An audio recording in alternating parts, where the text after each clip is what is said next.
Until we do not awake, until we do not enlighten, the suffering is something that we need to first be able to face in order to understand what is the purpose of it.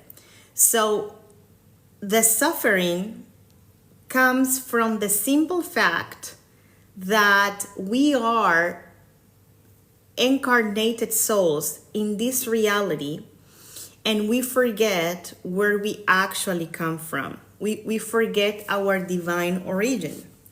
We forget the purpose why we are here. So there are two causes when once we enter on this earth that we are suffering. One is karma, and I will explain that in more detail. And the second one is emotions, heavy, dense emotions. So the first one that I mentioned, karma, is that the way the universe functions, it's by a simple law of cause and effect. Everything we give, we will take. Everything we give in, we will receive. So there are only two kinds of actions. Actions that are altruist and actions that are selfish. Now, we have to watch out because some actions seem altruist, but they are in reality with a selfish agenda. And the way to prove this is that if you truly do a good action, it is impossible that the reward of that action is something negative. A lot of people say that they give a lot in their relationships. Every time I have clients where I do the readings for them, they say, I don't know, in this relationship I gave so much love to that person, and that person did to me so much harm. With what we discovered, that underground, what we find is a personal agenda in my giving. It's a personal agenda in my giving because I don't wanna be abandoned. Okay, so because I don't wanna be abandoned, I recreate patterns to prevent rejection, to prevent abandonment, to prevent humiliation, to prevent treason, and to prevent injustice, which are the 5 wounds that we have to heal on the ego. So basically, what happens is that we are all the time so busy trying to avoid the pain, and we never have the chance to actually look at it and to see how we are actually feeling, right? Now, that makes us fall into patterns in relationships in which we recreate the pain and the pattern again and again and again, and we say that we are acting out of altruism when in reality we just don't want to be abandoned. We just want that person to be around. We want to belong. We want to feel that we are not rejected, that we are accepted, etc. And the other thing that makes us suffer a lot is our dense emotions. And emotions are not the same as love. People call love an emotion. And in reality, love is only an emanation. It's not an emotion. When I talk about emotions, I talk about pain, I talk about anger, I talk about jealousy, I talk about hatred, I talk about those things that get us out of our center. Real love is neutral. Love that drives you crazy, it's an emotion and it's an infatuation. Now, the only way to end suffering is by facing suffering, which is what we are all the time trying to avoid. And the path to do so, it's like we have to act with mindfulness and clarity, and we have to unmask the ego. And unmasking the ego is getting to know ourselves. Okay? It is endless because we are in a circle. We are in the wheel of fortune. I don't have my tarot around. We are in the wheel of fortune. And the wheel of fortune means that because we are not taking care of ourselves, we are not getting to know ourselves, we keep falling unconsciously on the patterns. The patterns keep repeating themselves again and again and again. So the way to get out of it, the way to get out of suffering is by facing and getting to know at ourselves. Now, what are the obstacles or what are the wounds that get into our ego in our lives and that create our ego? So we have rejection. We have the wound of rejection. And then we have the wound of abandonment. And then we have the wound of treason. And then we have the wound of injustice. When we have these wounds, we have masks. We create masks. The mask is like the way that we come to the world in order to defend ourselves all the time from being wounded. It's rare to encounter someone in the world that you meet in any environment, when someone is super dependent, when somebody is always alone on its own in its own room, hiding from the world, it's because it's fearing abandonment.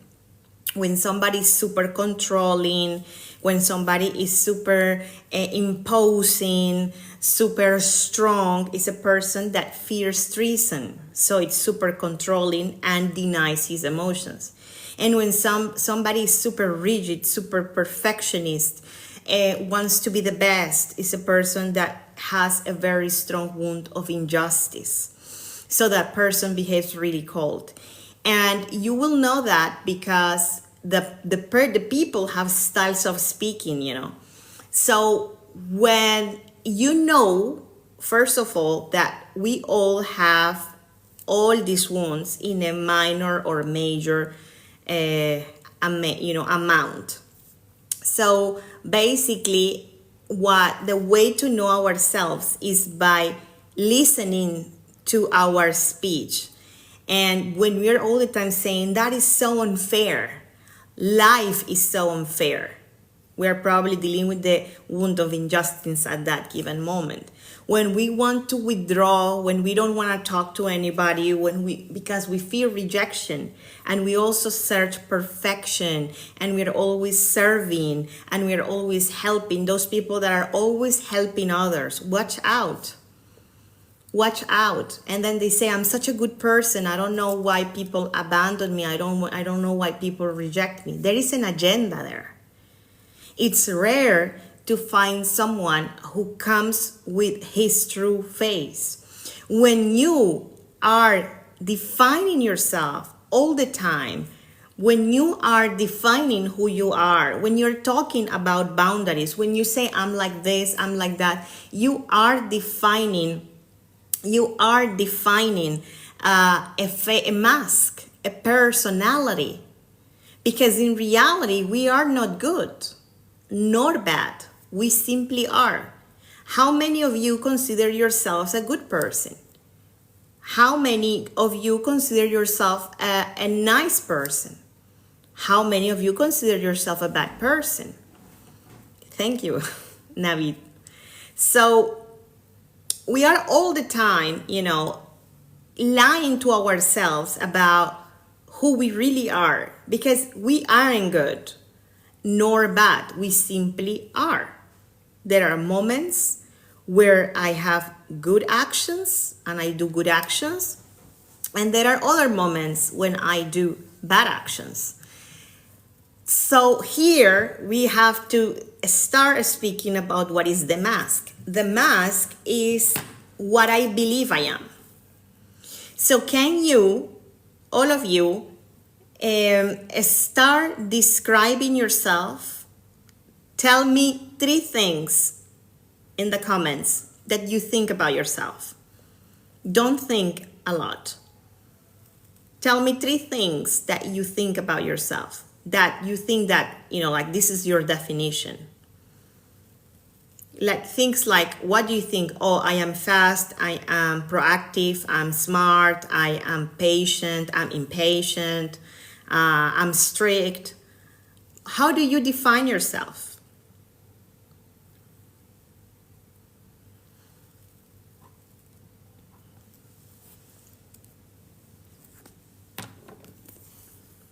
These definitions that we have about ourselves are ways of seeking security, because the soul, when it's not connected to its origin, wants to be safe and wants impermanence. Wants permanence, sorry. And we do not understand, or we don't grasp the whole concept of impermanence. Now, when we are born, and I know that I will even sound nasty, but when a child is born, we don't know if our child will be rich. We don't know if our child will be poor. We don't know if our child will get married. We don't know if our child will not get married. We don't know if our child will have kids. We only know one truth. Our child will die. Old or young, but eventually will die. We know we will die. That is the only thing we know. And we do not tolerate the sensation of impermanence. We want permanence. We want things to be forever.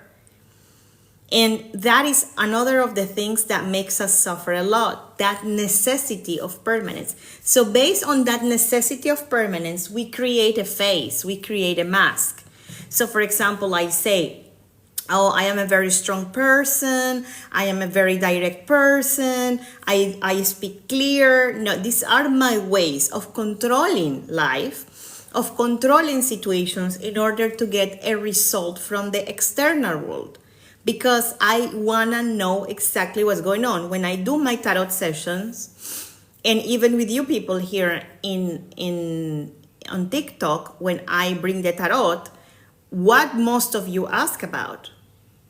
All of you want to know the future. None of you want to understand the past. None of you want to understand the present. Because you have a strong need of security. You want to know what's going on.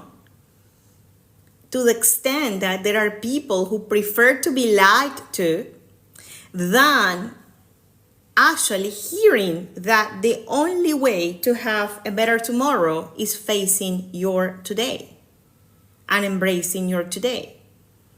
So that the whole concept of suffering and putting ourselves the mask is a way of self-protection.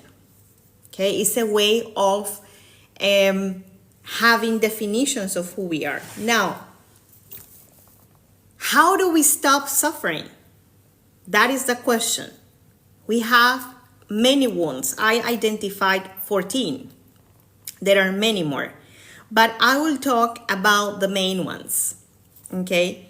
And in my profile, if you check my profile, I posted the last picture is one image, and I explain what it's about. That image is an image of a black hole, and then I will explain to you how to use it as a treatment for healing the soul. That it's energetical treatment. Now let's go to the definitions right now. What are the wounds of the soul? First of all, we have the wound of bitterness. And what does that mean? That we are resented. There are people that live resented for many years about something that happened to them in their past or their childhood, or where they were teenagers, where they felt humiliated, where they felt treason, where they felt the wound of injustice, where they felt the abandonment, where they felt the rejection. And people, a lot of people carry bitterness. So what is bitterness? Bitterness is a resentment that I cannot forget. is a resentment that is coming probably from one of these 5 wounds. And it becomes so old because I feel treason. So I start losing vitality. I start using ability to laugh, ability to enjoy life. I start becoming dry, okay? Because I'm unable to let go. I'm unable to let the energy, the negative energy flow. And because I'm unable to let that negative energy flow, I start developing bitterness. So this is one of the most common wounds that start growing more and more with age. Why? Because if we grow adults and we do not have a process of healing, we are going to live thinking that the people of the past hurt me, the people of the past abused me, the people of the past humiliated me, the people of the past committed treason to me, the people of the past were unjust to me. And that sensation, that wound of rejection, that wound of abandonment, that wound of treason, that wound of injustice, start creating a bitterness that I cannot let go. So I stop feeling ability to talk, to laugh, to enjoy, to see the positive side of life.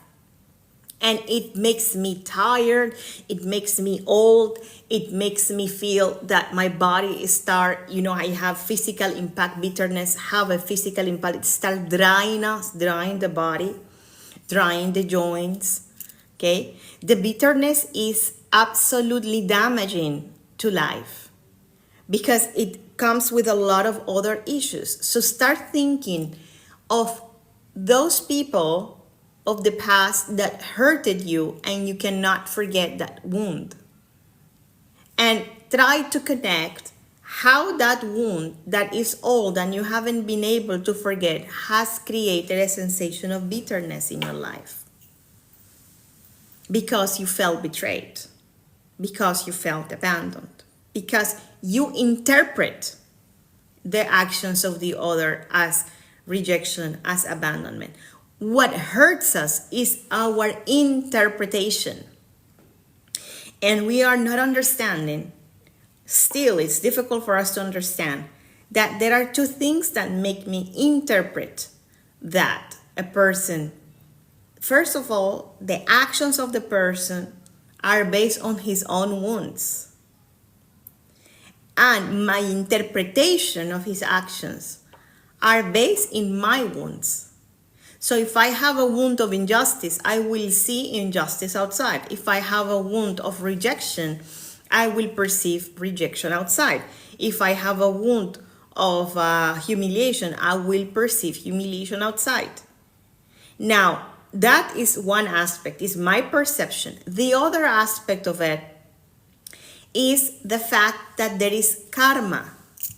There is karma. There are relationships that come in our life in order to teach us things that we haven't sorted out yet.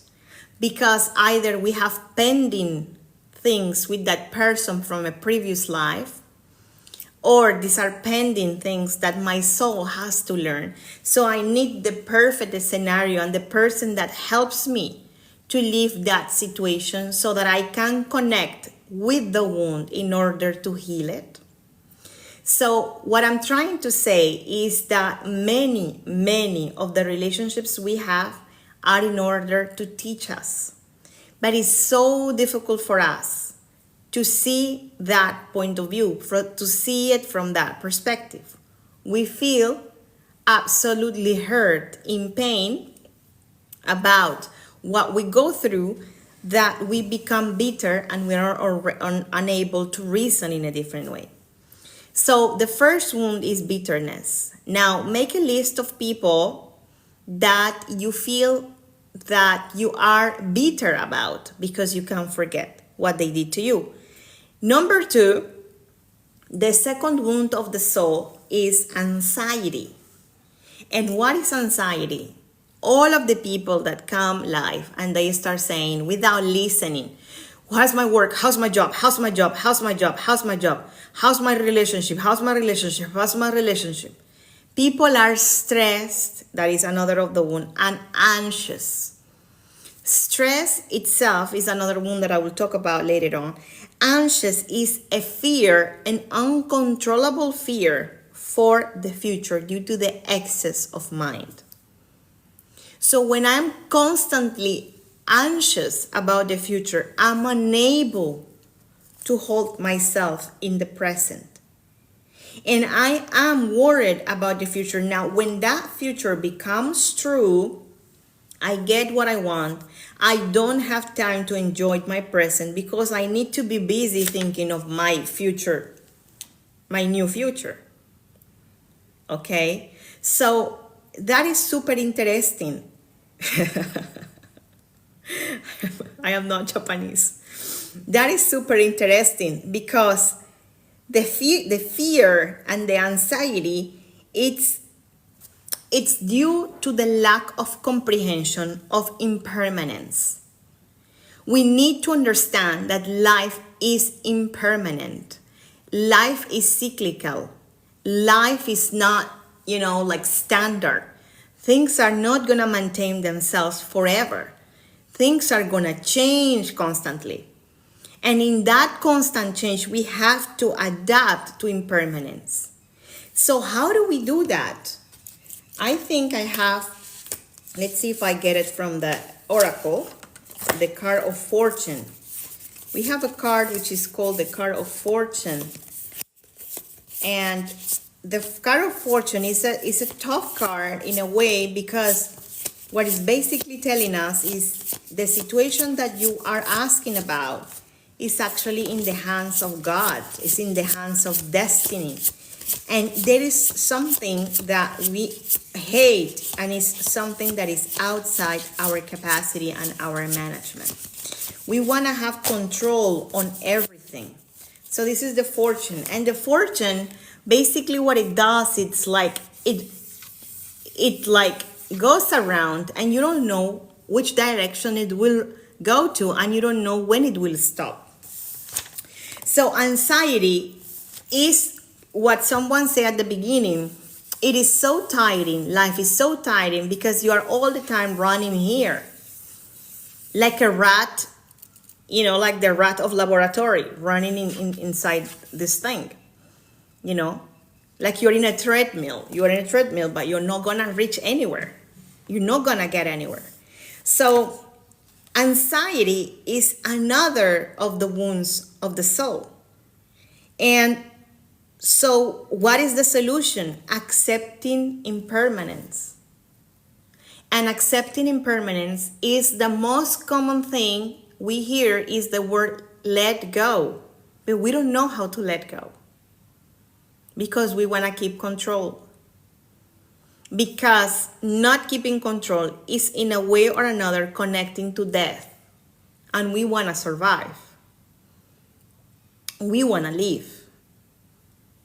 And because we want to live, we want to have control. We want to live. We want to have success. We only want the good things in life. We do not understand. We are so desperate that we have inability to see that difficult moments are dark light, but they are light. But we don't know how to really actually connect to that. Now, the other wound, the third wound, is jealousy. And what is jealousy? Jealousy is the fear to lose the love of someone. Jealousy is the fear of losing the attention of someone. So when we see our partner talking to someone and we become jealous, we justify that saying, I have dignity, I am a person who you have to respect me, this is a lack of respect. These are all interpretations of the wound of treason, interpretations of the wound of humiliation, interpretations of the wound of abandonment, interpretations of the wound of injustice and rejection.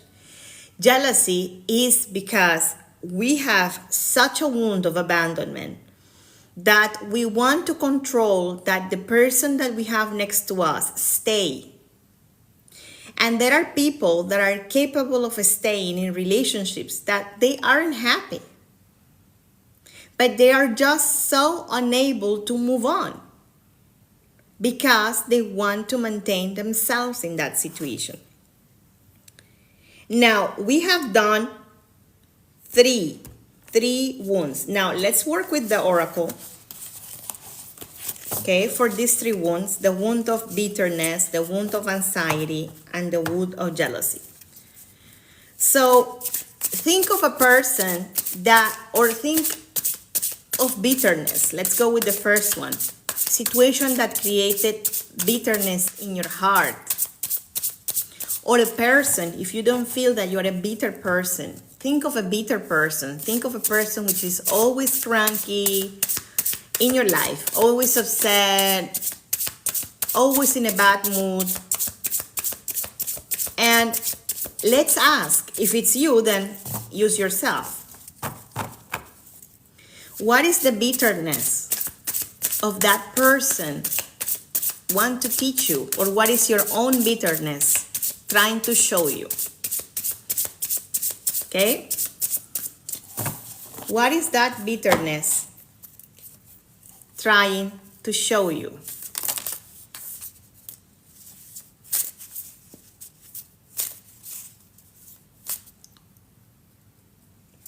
What is that bitterness trying to show you? 1, 2, 3, or 4?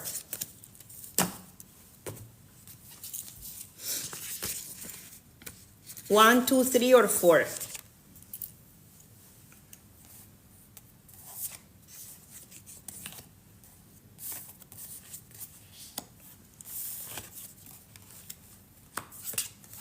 I love oracles. They are so accurate. Number 1, the bitterness of that person or your own bitterness is trying to show you that you are not remembering. You are feeling this bitterness, or this person is feeling that bitterness because you are not remembering that you belong to a community. You are not remembering that there is people that love you and there is people who are there for you, but you are unable to see them. You are unable to perceive it. You're unable to accept that attention, that help from that person. So you think you are alone. And that sensation of feeling alone and not feeling that you belong to a community makes the bitterness grow. Because you feel abandoned. Okay? Number 2, for those that chose number 2, the card is Storm. The bitterness is here to show you, or you are feeling the bitterness, because you are not understanding the law of impermanence. Storms are violent. Storms are difficult. Storms are unpredictable. But they always bring change, and they always bring calmness after, and they always bring a new day. So your need of control doesn't let you see that there is a tomorrow and that no storm can last forever. So that inability to connect to that reality, to have that hope, makes you bitter because you are not seeing that the storm will pass. Number 3, the Fortune. So for those that chose the Fortune, the bitterness is happening in you or in the person that you are thinking of because you are unable, or you or that person is unable to trust destiny.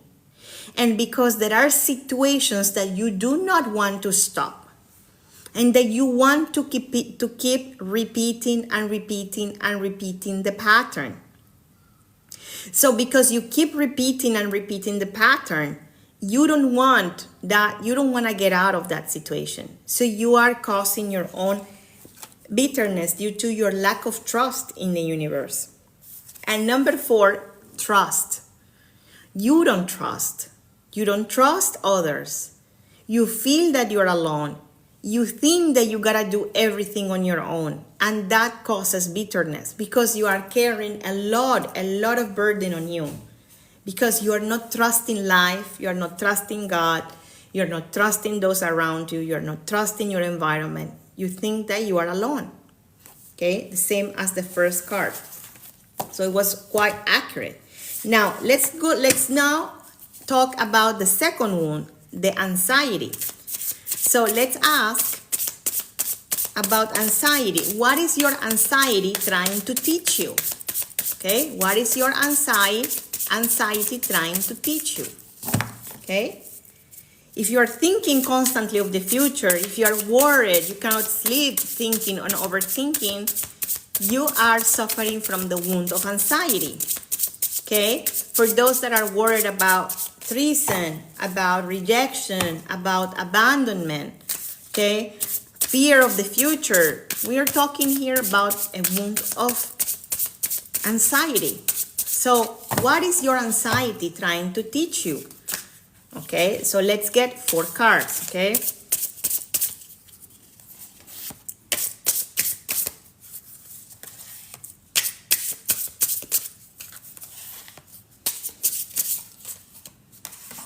Okay, what is my anxiety trying to teach me? What is your anxiety trying to teach you?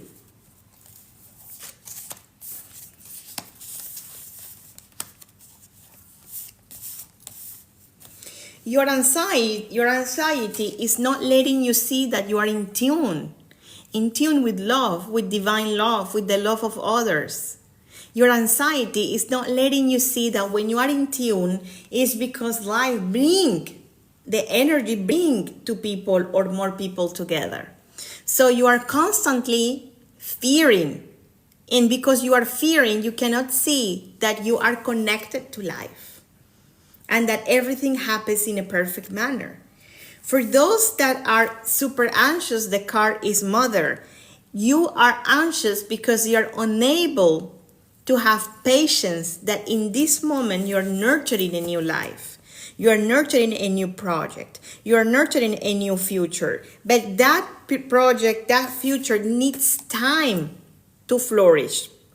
It cannot be born from a day to another. So that inability to connect with the nature, to connect with the processes of life.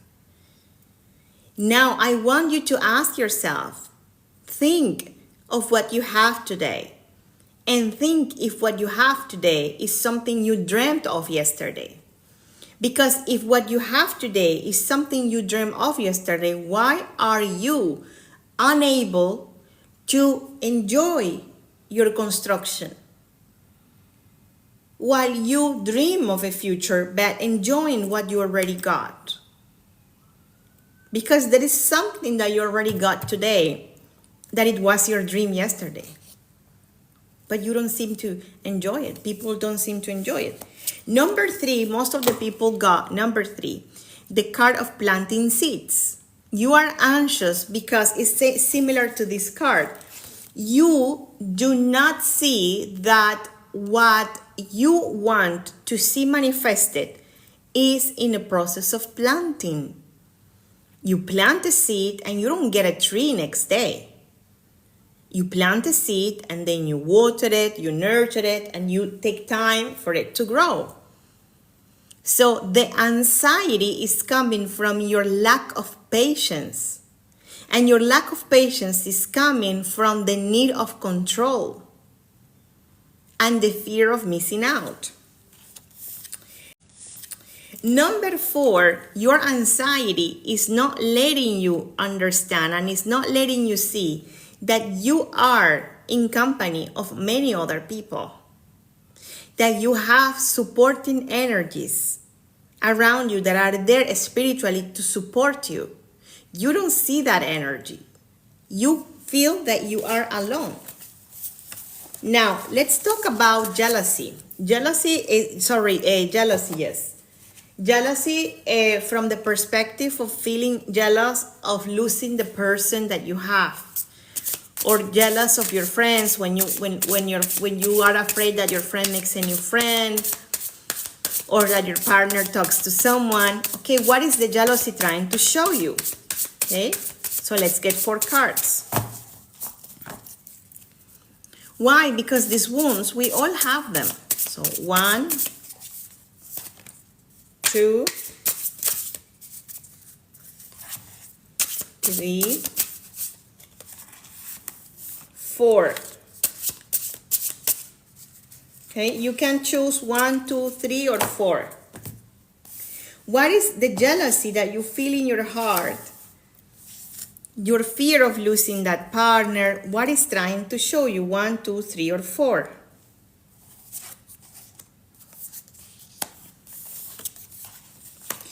If you have a relationship with someone and you are jealous, it's because you are not trusting the bond of soulmate that you have with that person. Okay? And because you don't trust the bond that you have, that this person is your soulmate, you don't trust, and it's understandable because we go in our mind and we have projections of how people should be. We have projections on how people should behave. So if you're my soulmate, then you should be doing A, B, C, D, E, F, G. Okay? So what happens is we fall into these, program patterns of how people should be, and we don't trust the connection with that soul. That's why we are jealous, or that's what the jealousy is telling us about. Number 2, and also because you don't feel you deserve. Okay? You don't feel you deserve that person. So you're constantly fearing that that person is going to see someone better than you because you don't appreciate who you are. You don't love yourself as you are. Number 2, because you are jealous because you are thinking a lot. You are jealous because you are dreaming and letting your mind go into fantasies. You are not controlling your mind. You are not bringing your mind to your present. You let your mind roam around like crazy in a horse, and then all these stories comes out, and then you make wonderful stories in your mind. Number 2. Number 3, you are jealous because you don't have the patience to let that energy bloom. That relationship that you are building, it needs time to bloom. It's not something that is going to happen overnight. And so you're jealous because of your incapacity to connect with the timings of life. And number 4,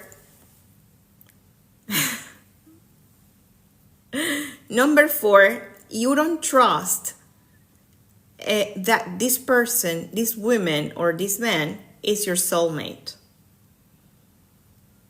And because you don't trust that this person is your soulmate, that is the same as the first card. You are having doubts about her and about yourself, of course.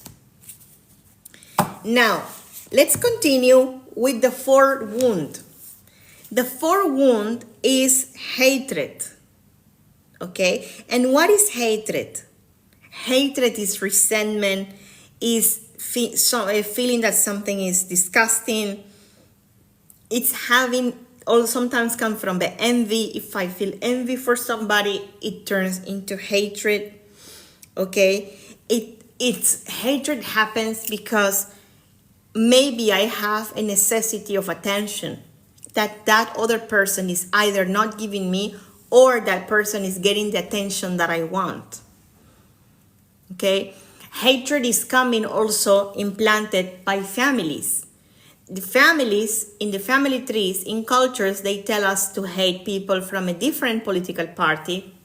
They teach us to hate other races. They teach us to hate other religions. They teach us to hate other nationalities. There are people that have the same race in country next to another country, but they hate each other, and they hate when you confuse them, that you say that they are from the other country. So hatred is sometimes taught. And it's taught because it's a way of people to preserve themselves as superior than others.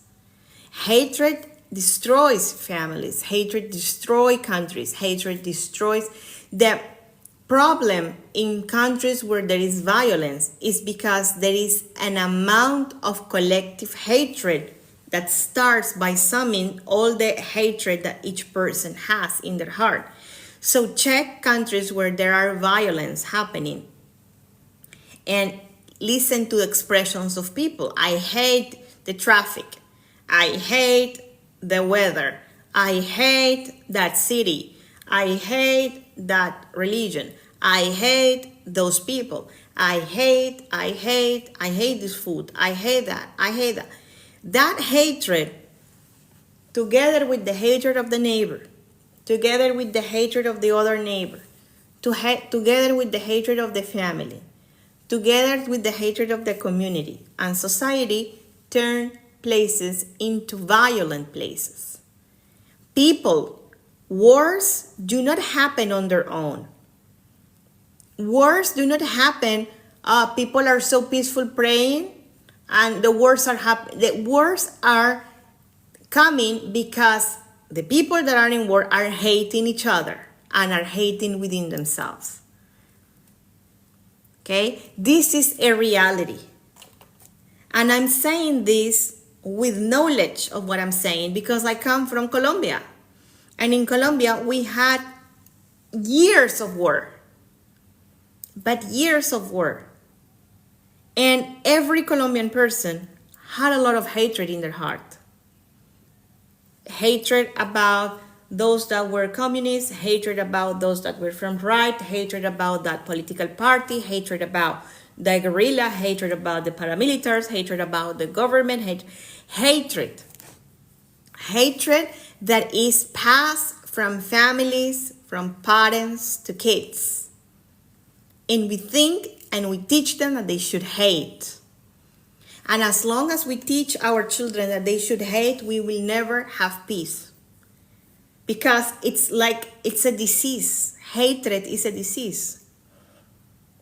I cannot put everyone in the same collective bag. I cannot put the people of a religion all in a bag. I cannot put the people of a race all in a bag. I cannot put the people of a political party all in a bag.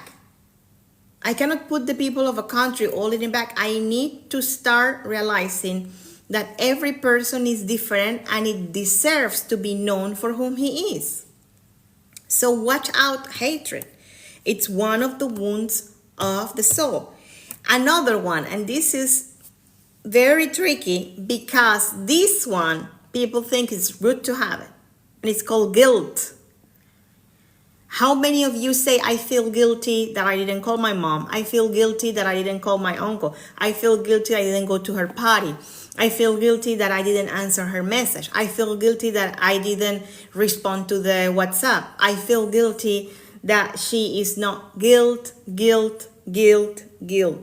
Where does guilt come from? Guilt comes from shame because we want to be good, because we want to be perfect, because we want to be beloved, because we have a strong wound of rejection. So when we have a very strong wound of rejection, we want to be taken care of. We want to be admired. We don't want people to reject us. I want you to always say, and listen to this. When you meet someone, and then let's say that someone introduced you with someone, then a friend of you introduced you to another person, and then when you meet that friend of you, you ask them, what did she say about me? What did she say about me? Why do you care what she say about you? We care about what the other person say because we want to be good. And the shame and the guilt goes to extremes that we want that person, we want to be the best dressed, we want to have the best gift, we want to have the best. How many times we are giving something due to our generosity rather than because I have to look good? Why? Because we fear rejection. We fear that people talk bad about us. And we want to be good. We want to be good people. And guess what? The problem with guilt is that it's also taught by parents. Guilt is something taught in cultures. There are cultures that run in guilt. Societies that run in guilt. I feel guilty if I don't give charity. I feel guilty if I don't give a gift. I feel guilty if I don't visit. How many of us are really free? How many of us are really free when someone sends you a text message and you don't like that person, and that person tell you, let's meet for a coffee, and you don't want to go, and you feel guilty of saying no, I can't, and you say, okay, when do you want to meet? No, tomorrow. Okay. And you force yourself out of guilt to go to places where you don't want to be, to be with people you don't want to be. You know what that makes you? It makes you bitter. You become bitter when you are carrying in your shoulder a lot of guilt for not being free. You become very bitter when you are unable to not live the life as you would like to. So bitterness is a big time issue, wound of the soul, because we are fearing abandonment and rejection. We want to belong. And because we want to belong and we are afraid of what people say, we say yes. Start saying, no, I can't. I am busy. I know that it's very hard to say, I don't really want to meet you. I don't like you. That's like too much. But at least say you're busy, you know? And so if you don't like, make sure that you do something that day that they told you to meet so that you at least fulfill, you know, the fact. But stop meeting people you don't want to. You know, stop saying yes. Now we have the hatred, we have the guilt and the stress. Stress is similar to anxiety, but stress is like when you are all the time, you know, frustrated, nervous, angry because you want control. This is coming from the wound of treason. We want to have control. We want to have control on people. We want to have control on situations. So we run stress because we don't trust. We don't trust. How many of you, with your partner or with your friends or your family, if you do an exercise, you would have the trust of throwing yourself back, waiting for that person to hold you? Most of us will say, no, I'm not gonna trust that. What if the person misses me and I fall down in the floor? What if the person don't have the strength to hold me? We don't trust. So let's do with the hatred, the guilt and the stress, the oracles. So think of a situation, a person, a moment that you hate, or something that you hate. When you say, I hate that, think of that. And let's ask, what is that hatred trying to show you? Because if the feeling is there, the wound is there, it's meant to show you something.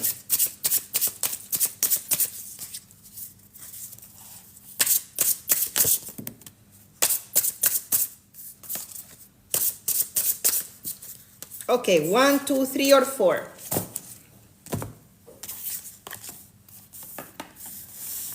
First, hatred. Then we go to guilt. Okay? That situation that you hate, that race that you hate, that religion that you hate, that food that you hate, that people that you hate. Think of something you hate. What is the hate trying to teach you? Or what is showing the hate, what is showing you about yourself? Number 1 is showing you that you are harsh. It's showing you your harshness, that you are lacking an ability to talk to those people with gentleness. Maybe if you change your way of speaking, those people might change with you. Thank you, Elaine. And if you change, that attitude towards that person and you become more gentle, maybe you will realize that that person doesn't hate you, or the hate, diminish. Think of, for example, a mother-in-law. How many people hate their mother-in-law? How many people hate their sisters-in-law? Okay, sometimes what is lacking, or a coworker, sometimes what is lacking is lack of gentleness in the way I speak. Please, thank you, have an expression. Okay, maybe if I become milder, more conscious of the way I speak, I would have a better effect on the other person. Number 2, the magician. You are creating that situation of hatred because you already program your mind. And when we program our mind, it's like we go immediately to the automatic thought that we have about a situation, a wound, or a person. Okay? Now, number 3, that you are not seeing with your intuition. You are not seeing with your intuition, you are seeing only with your physical eye the situation, and you are lacking connection with your intuition with regards to that person or that circumstance or that situation that you're hating. And number 4, night vision again. You are not connecting to the inner meaning of that situation, what that situation wants to teach you. That is why there is so much hatred, because you are seeing only with your apparent eye. Now, let's think of the guilt. Think of the guilt, and let's see a message that guilt has for you.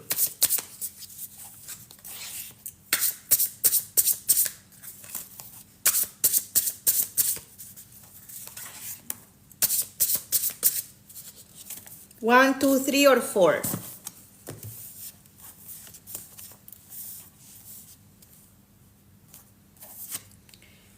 Number 1, attraction. You want to be loved. You want to be someone who receives appreciation, and you want to be attractive to others, friends, people. You want people to talk good about you. That's where guilt is coming from. The moment that you disengage and you care less, you start caring less about what people say, you're going to be able to drop guilt. Number 2, you are lacking crystal vision. You are lacking actually the right eye, the inner eye. When you start seeing with inner eye, you start realizing that the people that you don't want to be around, that you feel guilty of dropping, you shouldn't be around. Because your crystal vision knows better why you don't like that situation or like that person. But you are denying your intuition. So you are falling prey of, I gotta go. I don't want to lose that. I don't want people to say something about me, etc. Third, the prince, because you are holding your appearance and your name from your ego to so much extent that you fear people talking bad about you. Okay? And because you fear people talking about you, you are dropping or dragging yourself with guilt. And number 4, because you are not in tune with yourself. You are not in tune with what you like. You are used to run in doing things that you don't want. You don't want to be in that place. You don't want to be with that person. You don't want to have that talk. You don't want to have that activity. You don't want to go. You don't want to have that. You are unable to enjoy your life and to do things that make you happy. That's why you are dragging on guilt.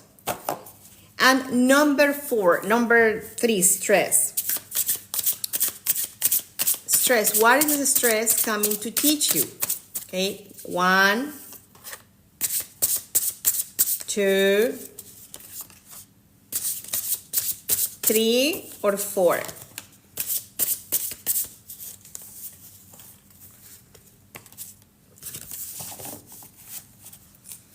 Okay, number 1.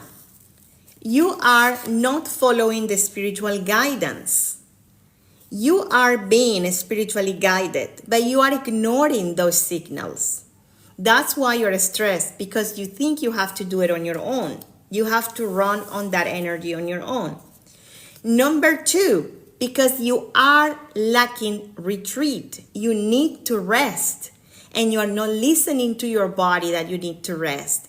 Therefore, you are falling into patterns of stress because you think that you need to be active. Your nervous system is altered because you don't know how to rest. Number 3, because you don't know how to run wild. You don't know how to live destiny guide you. You don't want life to surprise you. You want to have control on everything. That's why you're suffering from stress. And number 4 is because you are not trusting your creativity. You are not trusting the ability to connect with something that comes out of the blue in you. You need to be perfect.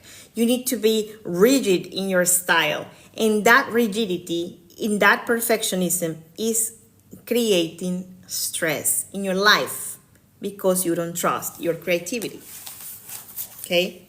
Now, let's go. So we have done which wounds? We have done bitterness, we have done anxiety, we have done jealousy, hatred, guilt, stress. Another of the wounds of the soul is sadness. Okay? We think that sadness is a positive thing, but sadness has its moments. Sadness is what we feel when we lose something, but the problem with sadness is when it prolongs for a very long time, falling into depression. So there is two. There is sadness and depression. Both are wounds of the soul, being depression worse. Sadness is an ability to accept the present, is an ability to accept the destiny. I don't want the destiny to take away from me that person, that situation. I don't want destiny to take away from me that thing that I lost. I hate losing that person. I hate losing that opportunity. Therefore, I become sad. Okay? I am sad because I'm unable to deal with the loss. Okay? Number 2, depression. Now, depression is similar to sadness, but it's like very prolonged. And depression sometimes is not about something I lost. Depression is looking totally to the back, to the past, and being depressed and sad about the wounds of my family tree, the wounds of my childhood, the inability to process mourning. The depression is so dangerous that can take us to have suicidal thoughts. Depression is so dangerous that takes us, numb us totally, and makes us unable to feel the love for life. Depression is so dangerous that makes us unable to see any positive thing in life. We don't see a way out. Depression is when sadness becomes some toxic that I don't see a light. And there is nothing more painful. The people that suffer from depression suffers a lot. But the people around those that are depressed suffer too. Because it's impossible to not feel sad when the people you love or someone you love is depressed. It's impossible to maintain optimism. It's impossible to maintain positivism. You start becoming also very dark. Depression is when the thoughts start becoming really dark about life. When you don't see it's literally a hell. And so depression, it's a very big wound of the soul. Okay? And we should not commercialize depression. We should not make it something, oh, I'm depressed. We should not entertain it as something normal. We should struggle against it, and it's about cleansing ourselves from karma, cleansing ourselves about perception, having the will to get out of that situation, because depression is based on beliefs. It's an accumulation of negative beliefs about life. Okay? Now,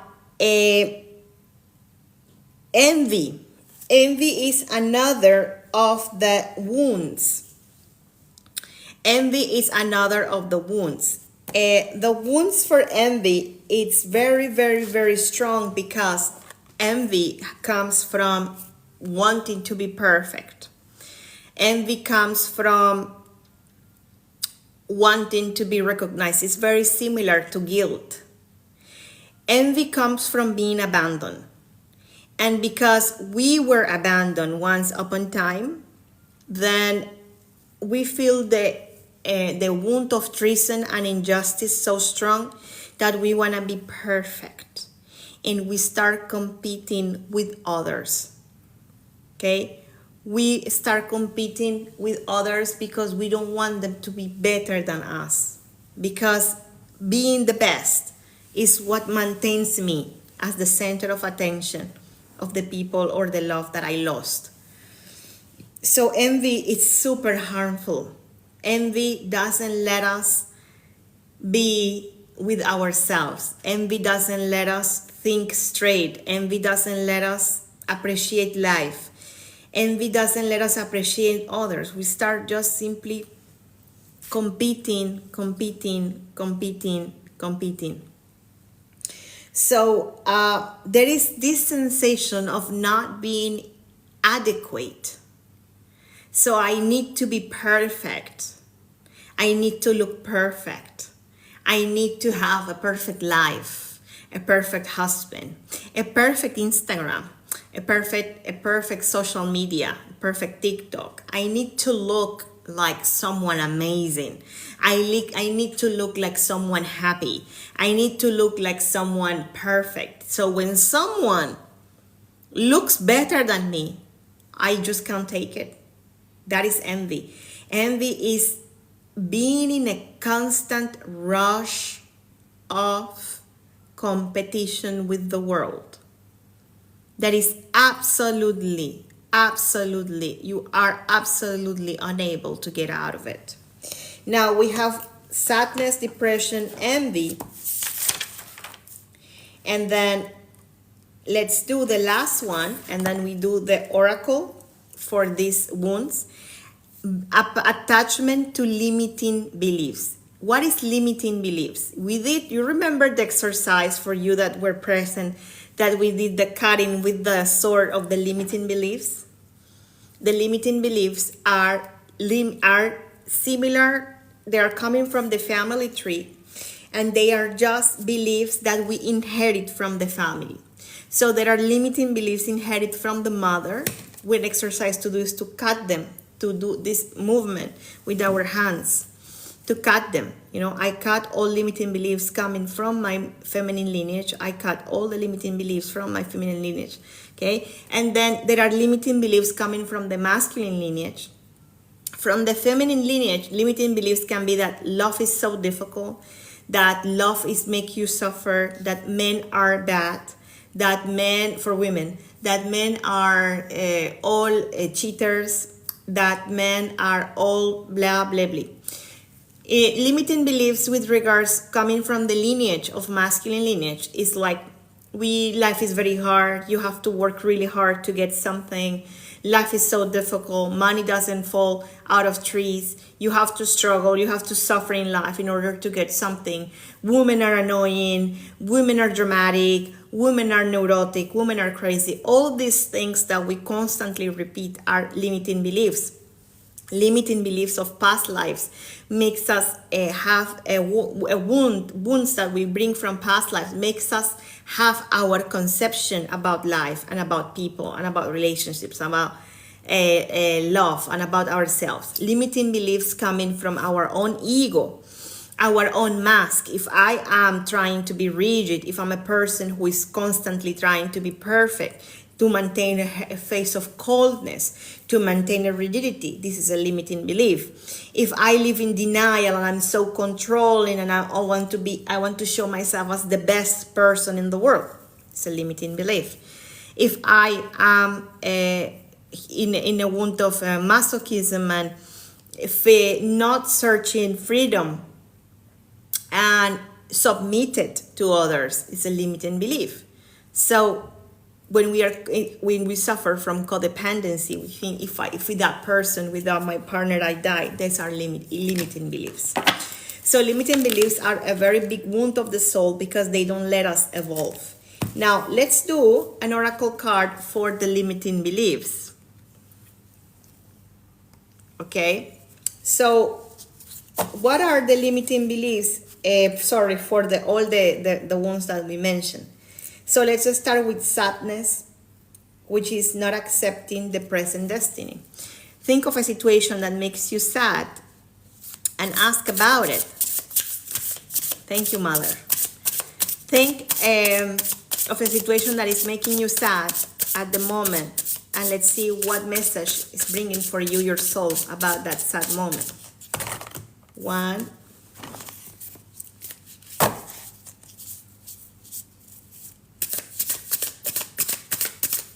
2,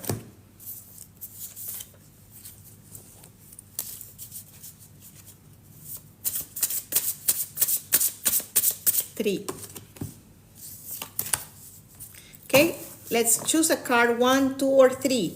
That sad situation, what is that sad situation trying to teach you?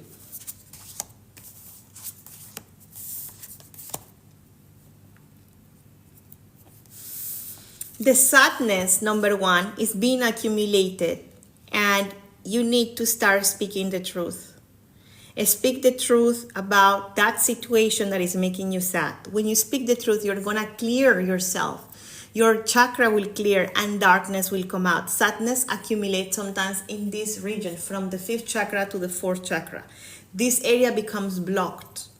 Okay, so when there is sadness, we get also our intuition gets affected. So we get cold, we get throat ache for the things we didn't say. We get cold in our sinus because we accumulate our tears. And we can also get a closed heart, a closed chest. So we can get asthma, for example.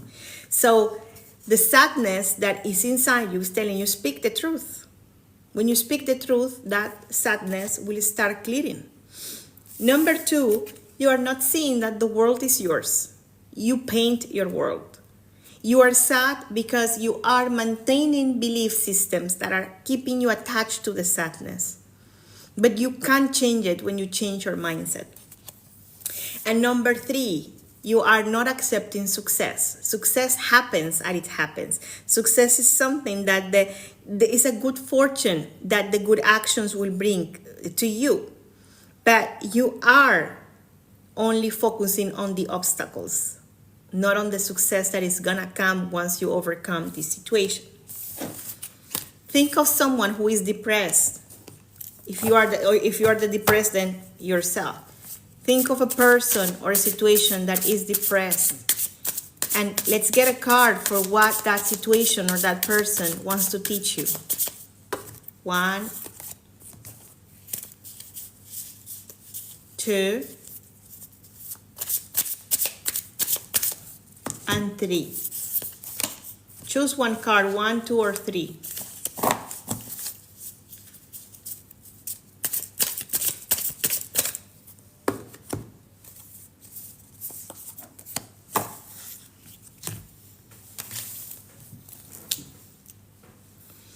Okay, number 1, that situation of depression, either in you or in another person, is inviting you to reflection. Reflect the light as the darkness as the moon reflects the light of the sun. Reflect the light of divinity. Think about, count your blessings. Think about all the positive things around your life that you are not taking into consideration because you are focused on what you don't have, on your focus on a mindset that is bringing you sadness and prolonged depression. Okay? Number 2, communication. It's also like start counting what you have. Okay? Connect.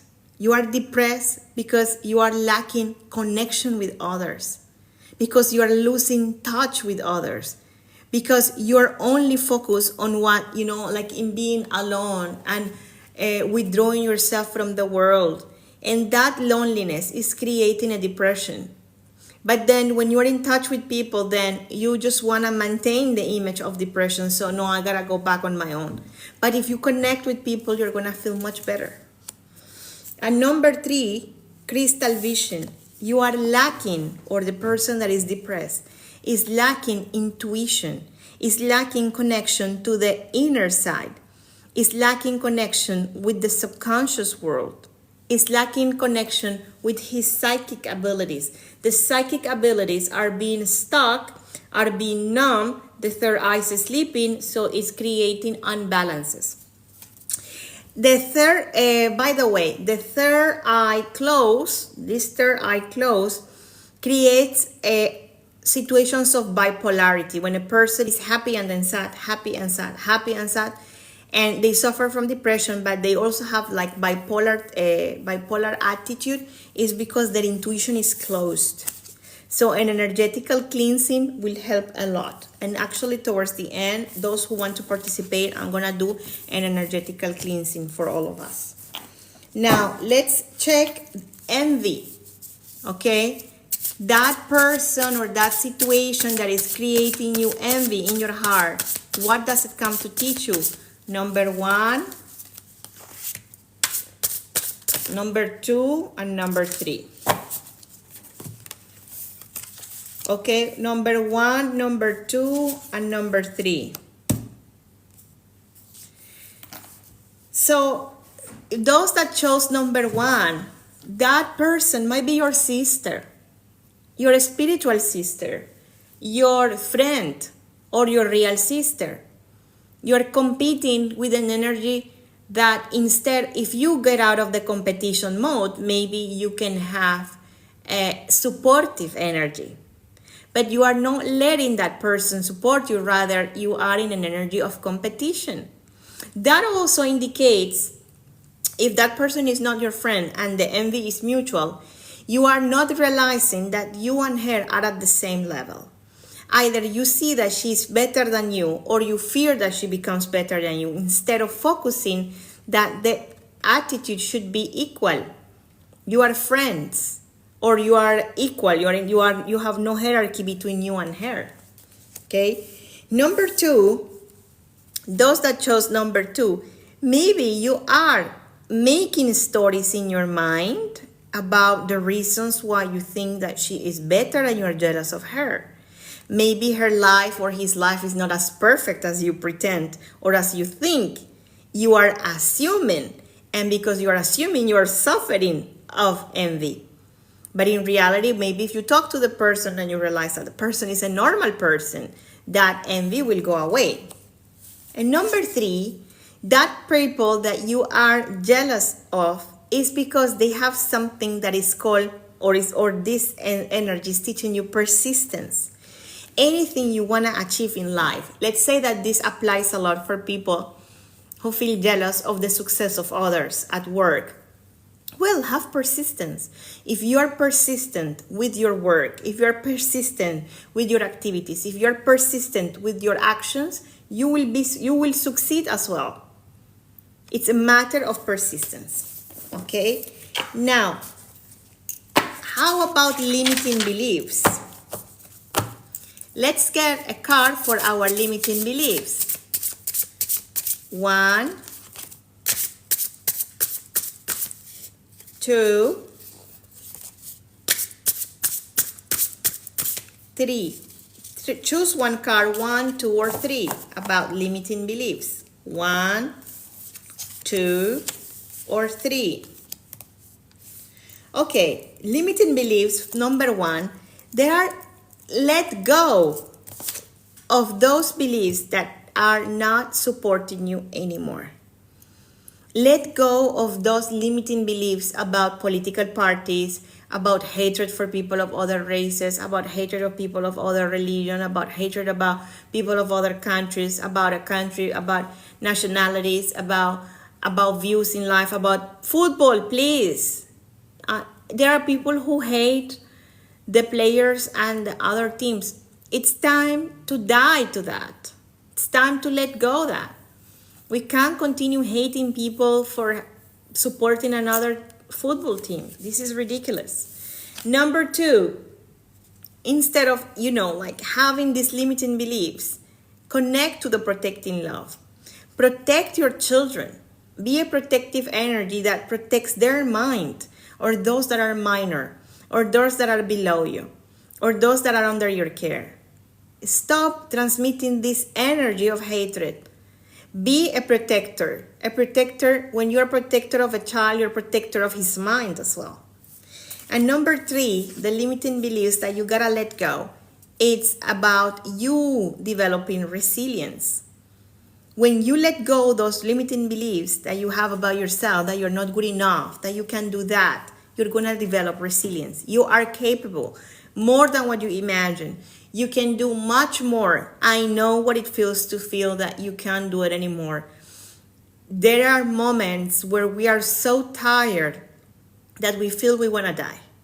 That we feel, if I die today, I'll be fine. I just don't want to continue in this life. Okay? So it's very important to remember that letting go those limiting beliefs are going to provide us with resilience. Now, let's do the last 4 wounds of the soul. And number 1, anger. Anger is a very big pain of injustice. I feel life is very unjust because of the things that I have gone through. So I develop a sense, I'm always feeling a sensation of danger. I feel the world is dangerous. I feel life is dangerous. I feel humans are dangerous. And that sensation of danger makes me be all the time reactive in a very angry mode. It's a wound of my soul. Number 2, lack of faith. Negativity, not being able to see the panorama, not being able to see the light at the end of the tunnel, not being able to see. And I'll tell you something, and I know that many people here will agree and many others will be shocked that I say this, but news, listen to this, news are designed to keep us in anger with a lack of faith, because news only talk about the problems that are happening in societies. But there are many other positive things that are happening as well in the world. There are many positive things that are happening. There are people who stop hating. There are people who start loving. There are people who are awakening. But we are not seeing that. We are only seeing the bad news. Because the news are designed to keep us afraid and to keep us attached to these wounds, to keep us weak, so that we do not connect to our own greatness, our own capacities. So watch out what you feed yourself with in the news.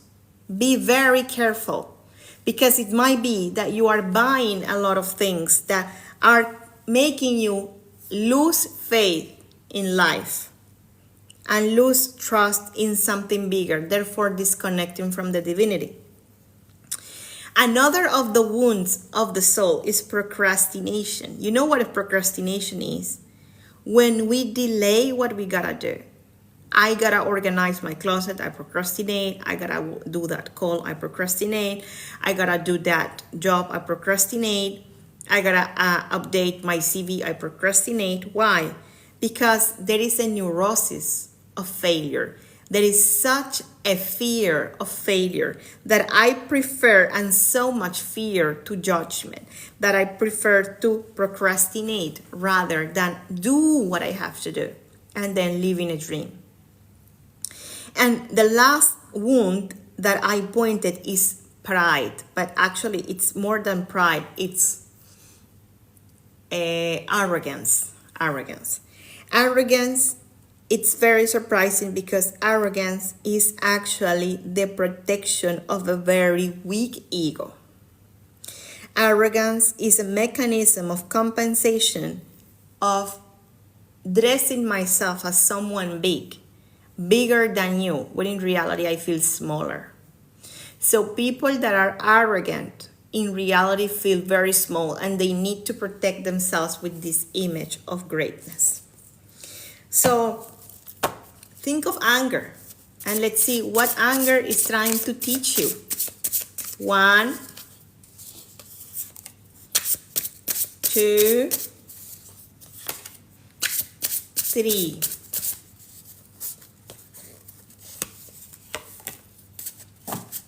Number 1, when you are a person that is having a lot of anger, it's because you have no patience to understand that things are in a planting mode. You are planting the seeds. You're planting the seeds of your future. You're planting the seeds of your life. So obviously it takes time for the plants to grow. Number 2 and number 3 are very similar. But number 2 is like the card of a storyteller. So maybe you are used to create in your mind situations that make you feel chaos. So you make stories in your mind. Hello. You make stories in your mind. You make stories that keep you sad. You make stories that keep you angry. Okay, you even think of them. And the third card also. I mean, you go with your mind and then you become angry out of nowhere, because you don't control your imagination. Okay? Interesting.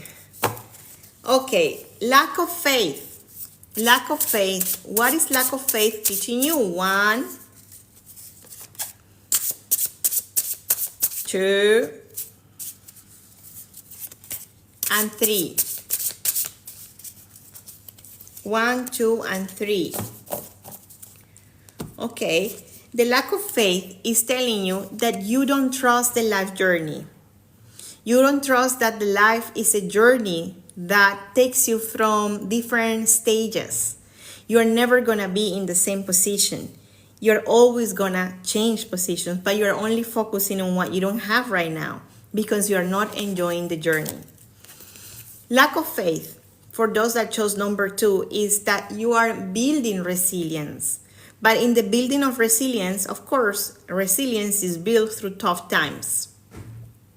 Because resilience is what will give you the strength to grow all the way to the top. So the only way to grow resilience is to go through difficult moments. And so don't be lacking faith. Just remember that tough times are meant for creating a resilience. And number 3, lack of faith. Start speaking the truth. Start speaking your truth. Start speaking your wishes. Start lifting the negativity that is in your lack of faith. Okay? Because when we say the truth, negativity moves away. Procrastination. Those that are procrastinating. What is the message of your soul with regards to your procrastination? 1, 2, or 3.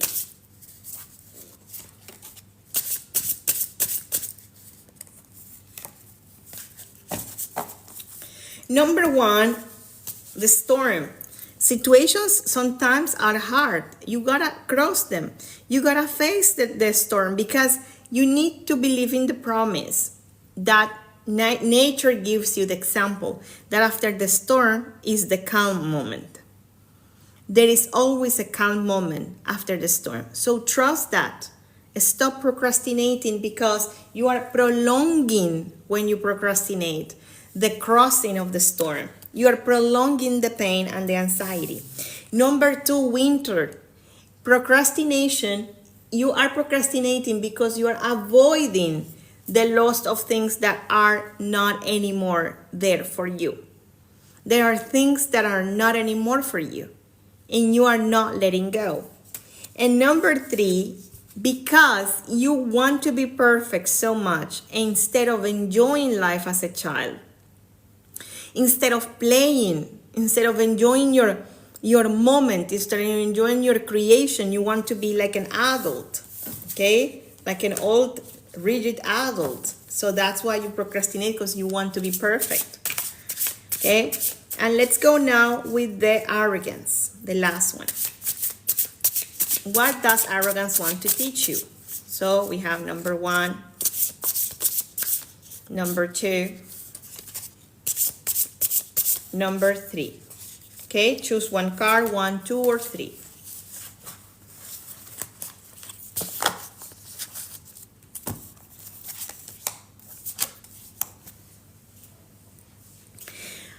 Number 1, remember that life, it's sometimes about just flowing. Sometimes you just have to ride in the river and let the river take you wherever it wants to take you, and flow with the current instead of trying to make things work stronger. Number 2, the pride is not letting you see. The arrogance is not letting you see that that person is your soulmate. Okay? That person is a connected soul to you. Okay? And watch out, because be humble to the connection. Be humble to the fact that that person is your soulmate. It's maybe not as you expect, but it's perfect the way it is. Okay? So I think for those that chose number 2, it's quite connected to a relationship with someone. And number 3, everything takes a time to nurture. Everything takes a time to grow. Everything takes a time to develop within yourself. So what is the point of trying to protect that weak ego with the attitude of arrogance? Be humble. Things grow, and they grow from small to big. Okay, they don't start big. Now, I want us to close, okay, with a very cleaning and aligning energy. First of all, I want to mention that I posted the picture in my profile, which is called the Black Hole of Poe. Now, please listen to this. I believe that things can be healed in a way faster mode than what we thought. And that is through connecting through our energetic body, which you know very well that I have worked through these lives since we started. I have talked a lot about it, and we will continue talking about it. So that, I invite you to try it. To that picture, I'm going to pin it. That graphic has a code in it to clear the wounds of the soul. So just look at it and keep looking at it for some minutes, 1-2 minutes. Some people will feel nauseous. Some people will feel tired. Some people, it's normal. Because let that black hole energetically draw from you all these wounds. Now, this is something that we should do constantly, once, twice a week. Okay? Besides the fact of taking consciousness. Okay? Taking consciousness that these wounds do not let us connect to our soul. And if we do not connect to our soul, we will permanently live in pain. We won't get out of pain. We will remain in pain. And living pain is the only way for enlightenment. As long as we live in this world segregated, thinking that we are disconnected from the world, we are not going to evolve. Now, I want to close with, this is my new oracle, the oracle of shadow and light. So let's get a card to see what we have to work. Okay, I wanted to do also a alignment. So just close your eyes for a few seconds and focus on your midline that goes from the center of your hemispheres, between your right and left hemisphere, all the way down to your coccyx, to your tailbone, crossing all your spinal cord. Focus on this area of your body. Put your attention there, and we clear your midline from all the wounds of the soul that are affecting all the attachment to the ego, all the attachment to the mask of the ego, all the attachments to the wounds of the ego, all those wounds that are not letting us reach our full potential of awakening, of enlightenment, of abundance, of happiness, of divine connection. We clear and clean all these wounds. We clear all the storing of these wounds in all the organs of our body, from our brain to our arms, all our inner organs, our extremities, our feet, our legs, our hips. We clear all this negative energy that we have inside our body that is coming from this timeline, from other timelines, that is coming from this dimension, from another dimensions, that is coming from this moment, from another moments, that is coming from our ancestors or from ourselves, from our past lives. We clear it and clear it and clear it, and we draw all this negative energy. We draw it through black hole of Bowie, and we send it to other dimensions in order to be transmuted in a different energy. We draw it out of our body and we send it outside our planet, because when we clean ourselves energetically, we are cleaning the planet. When we are cleaning ourselves energetically, we are cleaning those outside as well, those around us, and we are making the world a better place. And then we are strengthening the midline. We are strengthening the midline with the virtue of the soul, with the connection of the divinity, with neutrality, neutrality, neutrality, with lack of emotions, of dense emotions, with lack of wounds. We are strengthening our midline with total neutrality, with happiness, with resilience, with abundance, with connection, with our true call, with our true vocation, with our true self, not with our ego. We are strengthening and changing all the negative programs for positive ones in order to get to know who we truly, truly, truly are. Thank you, thank you, thank you, thank you, thank you, thank you, thank you. How are you feeling? How are you feeling when you did this alignment? I get dizzy.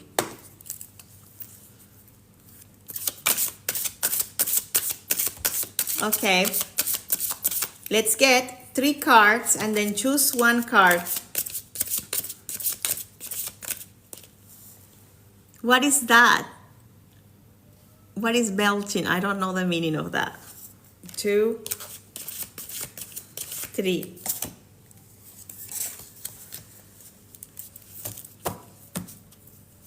That's the point I want to say.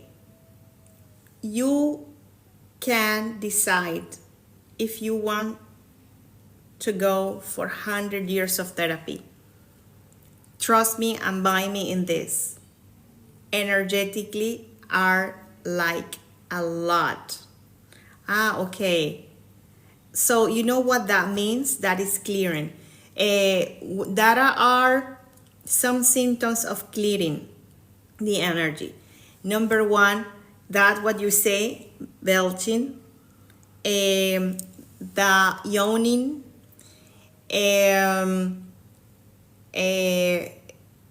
crying, shivering, twitching, when one of the side of the body start twitching also, pressure. All of those things are ways of the body expressing cleansing, energetical cleanses. if we get used to energetical cleansings, I guarantee you that our life start becoming better. We are carrying a lot of karma.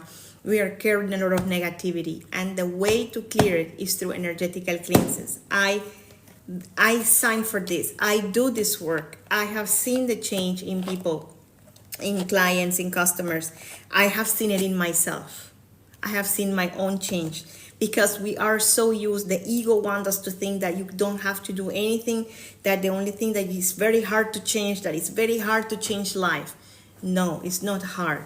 It's about alignment. It's about cleansing, okay? And this is something that we can do. I'll make sure that in every session we do a cleansing, okay? Okay, I have the last, to close our life, the last card, 1, 2, or 3. It's a new oracle I got. It's the oracle called Shadow and Light. So it's also an oracle that teaches us about what we need to improve. So ask, what do I need to improve? What do I need to look at from my shadow? 1, 2, or 3. 3, 1, 2, or 3. Okay, 1, 2, and 3. Okay, number one is sadness and anger. Like, who chose number 1? You gotta look at the sadness and anger. We talked about it a lot today in the life, okay? So you need that sadness and that anger to get out. Because remember that this is a wound of your soul that is not letting you reach your potential. So let that anger and that sadness guide you to actually what your issue is. Number 2 is action and reaction. Action and reaction, let's open the card. Action and reaction. Action is when you are proactive, and reaction is when you act out of an automatic response. So watch out those reactions. Choose to act rather than react. When something bothers you, just listen and don't take it personal. In the next life, we will do the 4 agreements. Have you ever heard of the book, The 4 Agreements? And number 3 is energy versus motivation. Let me open the card, because these cards are new for me, so I'm also learning this oracle. So energy versus motivation is sometimes what it says is that basically we shouldn't do anything. We should do what we want, not what we have to or what we feel forced to, okay? Because this card encourages us to think about the language, about what the things that I do, what energy I apply in it, okay? And how motivated I am in order to see these things having a change and an impact in my life. It's my energy that will have an impact in something, not my action without energy. So watch out if you're acting without motivation. And it's better not to do something in order to, when you do it, you really mean it. Okay, sometimes we just want to be active, but we don't have motivation. And we are dragging ourselves in a force. Okay? So that was everything for today. For those that are asking about readings, I do readings here on TikTok on Mondays and Tuesdays. I do tarot readings, okay, during the morning at 11 a.m. Dubai time. Okay, I do readings. We have special gifts. I put a banner with the gifts for specific questions, but also I do readings for the collective readings and tarot collective for all the signs. Okay, so those that are interested in personalized readings, that you have personal questions, follow my profile and turn on notifications so that you see me when I come live Mondays, Tuesdays, and some Thursdays, not all of them. in order to do readings, but the nights are for talks for the soul. Okay? And someone was asking, like, what does it mean to be at the service of love? This is love. Love is love for mankind, love for the connection with the soul. Please, people, I really invite you to check your mind and to clean it from negative thoughts. It's really disturbing to read certain comments. And anyway, thank you all for following us, for being until the end. I do private readings as well. You can DM and I will send you the details of private readings. Okay?